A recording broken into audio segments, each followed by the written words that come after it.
Welcome to the world of amazing aircraft. Let us have a look at these wonderful flying machines.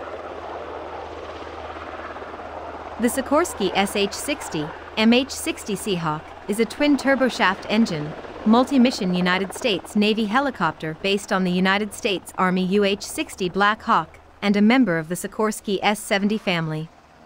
The most significant modifications are the folding main rotor and a hinged tail to reduce its footprint aboard ships. The U.S. Navy uses the H-60 airframe under the model designations SH-60B, SH-60F, HH-60H, MH-60R, and MH-60S.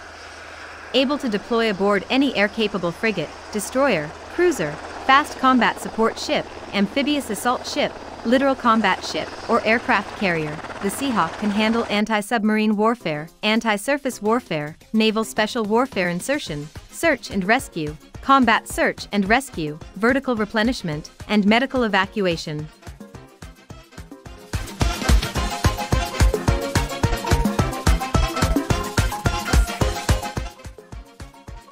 Thank you for watching till the end.